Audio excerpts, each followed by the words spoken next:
Working as a dog walker in New York, I was entering an apartment where only the dog, home alone and standing her ground, was around.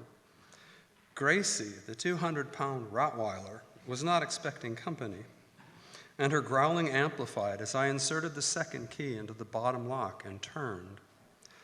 Locks can be quirky. Years of negotiating my way into funky old apartments have given me a knack for jiggling a key just right, rattling the door with the other hand to align the mechanism, finishing with a smooth, unbroken turn of the wrist that's taken years to perfect. I have so many locks to conquer each day, as many on the same door as the New Yorker is paranoid enough to install, that I'm bound to get a few that don't cooperate on the first try. They stick stubbornly on hot and humid dog days of August. Though Gracie's owner didn't really need locks, I pitied the burglar who tried to break into her home.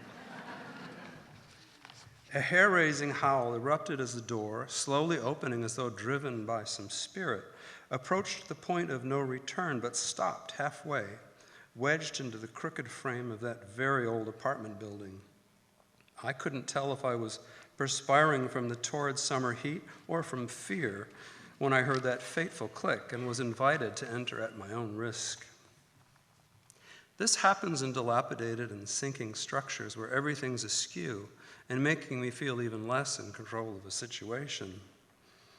A blast of icy air hit my sweaty face as I reached my left hand inside, a firm grip on the doorknob with the right to prevent a wider opening, then leaned awkwardly to grope for the survival kit I was promised. A giant milk-bone dog biscuit was strapped to the wall with duct tape. I grabbed it, the only thing dear Gracie I'd been told would consider in such negotiations. Rather than accept the biscuit and take a walk like a good girl, Gracie had other ideas. She stepped backward into the apartment, the dry hardwood floor finish worn bare from years of passing paws moaning under her weight. I followed her into one of those bizarre New York kitchens many of us still have. This barrel of a beast practically filling the tiny space, doubling, actually tripling as a kitchen, dining room, and bathroom. A tub at the center of the room had a sheet of plywood on top, covered with a tablecloth, and flanked by two unmatched chairs. The floors were severely slanted, as were shelves and counters. There didn't seem to be a single right angle in this place where doors opened by themselves, then stopped halfway. A disorienting stage set for some German expressionist film, lines going off at all angles. Also typical of this vintage New York kitchen was the fact that nothing was hidden. Unlike the newly refurbished spaces, gutted and upscaled with shiny, flush surfaces and nothing utilitarian in sight, a dish rag and fly swatter hung unapologetically from crude, rusty nails on a wall cracked and distressed with no designer's help.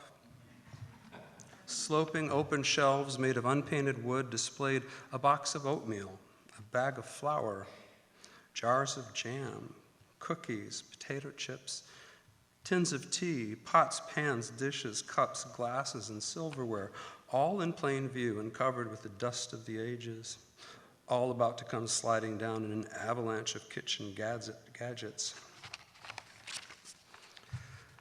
The crowded scene showed how many people still live in this town.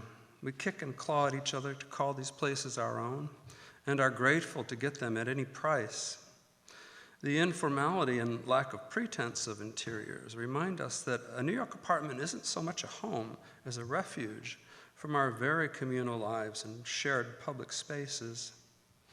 These precious dumps are caves stuffed with whatever we can fit, dens we burrow into at the end of the day to lick our wounds.